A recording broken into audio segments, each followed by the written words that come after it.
चलिए हम सब आगे अभी चलते हैं।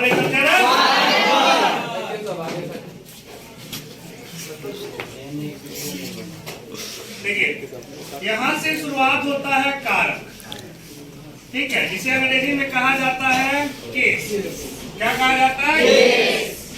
तो यानी कारक, देखिए नाम से स्पष्ट है, जिस संज्ञा या सर्वनाम शब्द से एक शब्द के साथ दूसरे शब्द का संबंध दर्शाया जाए या संबंध को बताया जाए, उसे क्या कहेंगे? क्या कहेंगे? ये आप शॉर्टकट में ये भी कह सकते हैं, एक शब्द के साथ दूसरे शब्द के संबंध के बारे में बताया जाए, उसे क्या कहेंगे? कारक। क्या कहेंगे?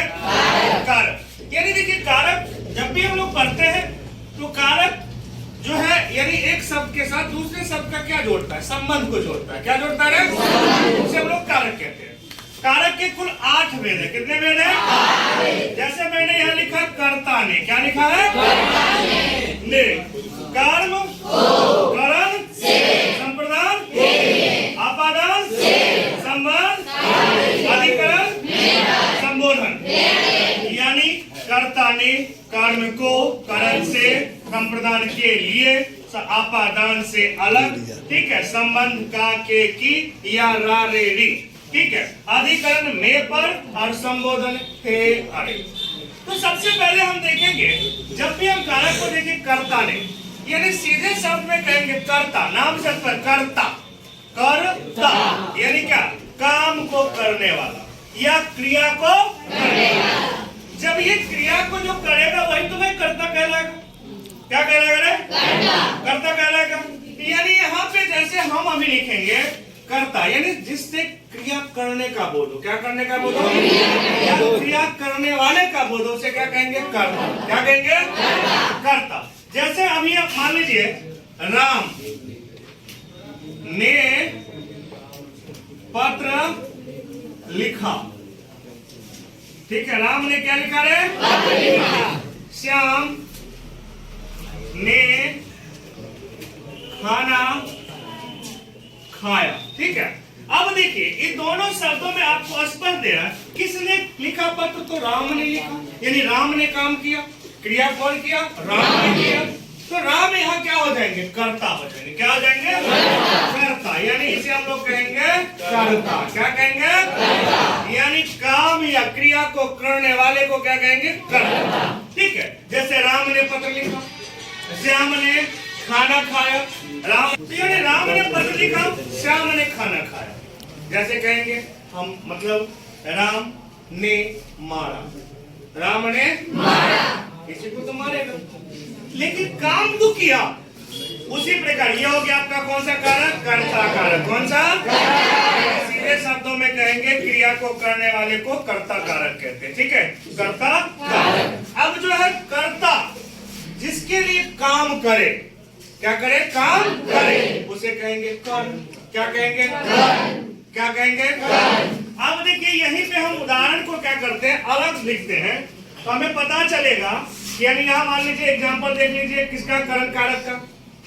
तो करण कारक एक ही शब्द में आपको हम कर्ता और करण दोनों को, कर्ता और कर्म दोनों को मिलाते हैं, ठीक है।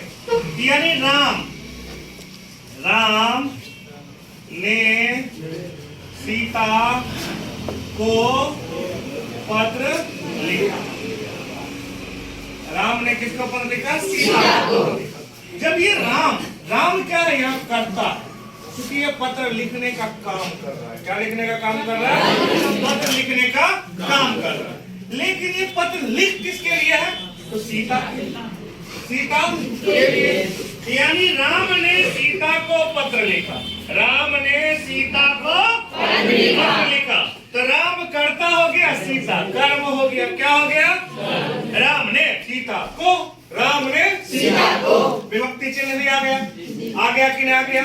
इस चिन्ह के द्वारा हमें दोनों के बीच की बात को कर रहे हैं कि नहीं? राम ने किसको लिखा? सीता को लिखा। उसी तरह आज एक करण, करण का जो चिन्ह होता है से द्वारा, यानी अब देखिए, यानी जिससे क्रिया को किया जाए, यानी जिससे क्रिया को किया जाए, जिस वस्तु से किया जाए, ठीक है। यानी क्रिया करने के लिए जिसका माध्यम, जो माध्यम का काम किया, मतलब जिसके माध्यम से क्रिया को किया गया हो। क्या किया गया हो?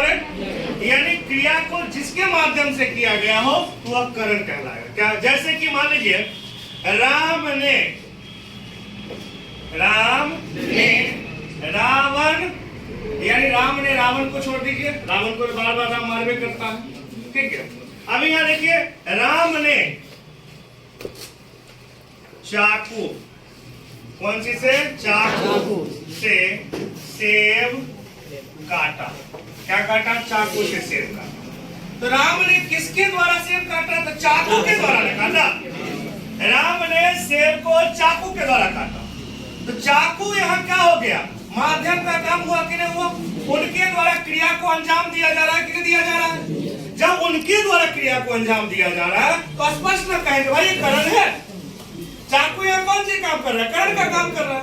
क्योंकि स्पष्ट है कि करण से द्वारा, यानी इसका विभक्ति चिन्ह क्या है? से, यानी जो भी वस्तु से या द्वारा, जिसके द्वारा। यहाँ कह सकते हैं राम ने चाकू के द्वारा सेब काटा, या राम ने चाकू से सेब काटा, है ना। तो कौन सा कारक हो जाएगा? करण। उसी तरह मान लीजिए यहाँ क्रिया पे ही आप पूरा कारक को समझ जाएंगे। आगे है संप्रदान के लिए। अब देखिए क्रिया जिसके लिए किया जाए,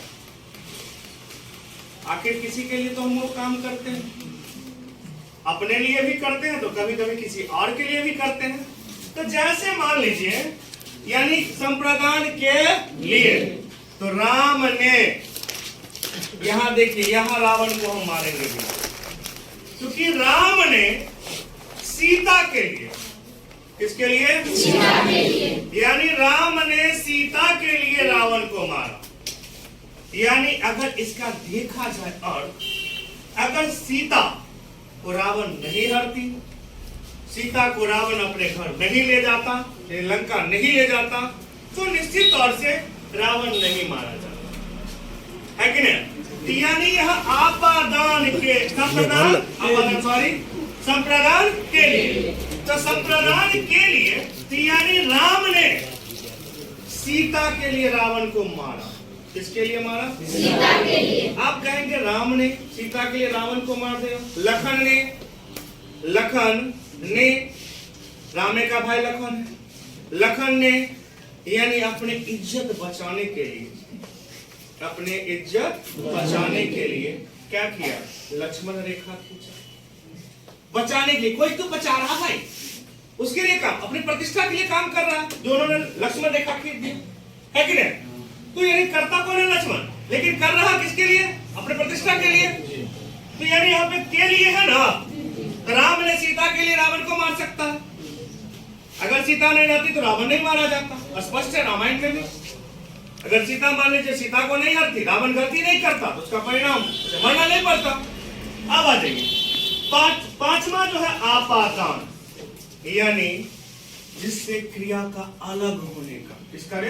अलग होने का। यानी क्या? डिवाइड, यानी छोड़ना।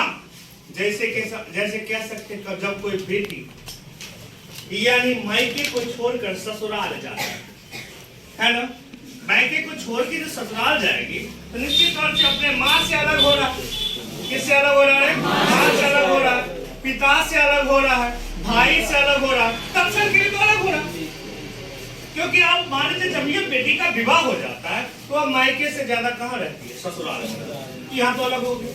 उसी प्रकार पेड़ से पत्ते गिरते हैं, पेड़ से पत्ते गिरते हैं, और जब पेड़ से पत्ते गिरते हैं तो भाई पत्ता तो पेड़ से अलग क्या हो रहा है?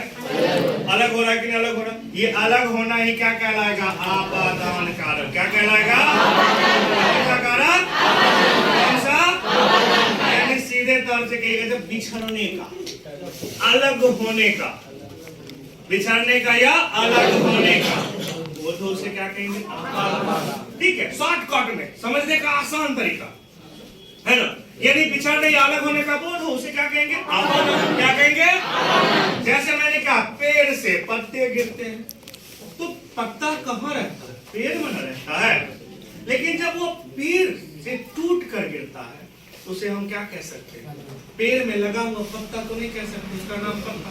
लेकिन पेड़ से तो अलग हो गया, मतलब जिसमें वो फला, पेड़ में वो लगा, उससे अलग हुआ। जैसे यानी जब हम जाते हैं फूल तोड़ते हैं कि नहीं तोड़ते हैं, तो उस समय फूल जब हम तोड़ते हैं तो जिस पेड़ में वो फूल लगे होते हैं वो तो अलग हो गया। ये अलग होना क्या कहलाएगा? आभा। अब देखिए संबंध का, के, की, रा, री, रे, यानी एक दूसरे से जब संबंध स्थापित किया, मतलब एक दूसरे से संबंध को बताया।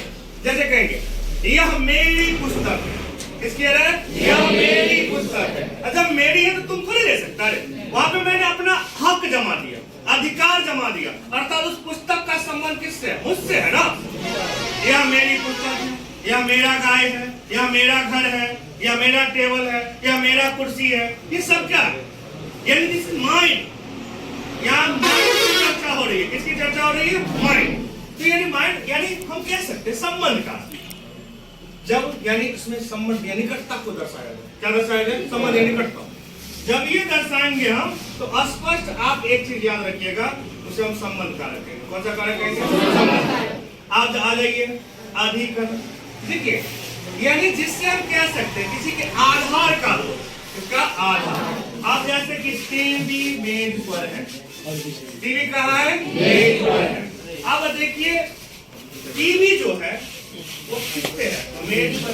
तो मेज उसका क्या है? बेस है रे, आधार है ना। आधार है कि नहीं आधार? जैसे कहेंगे कुर्सियां छत पे।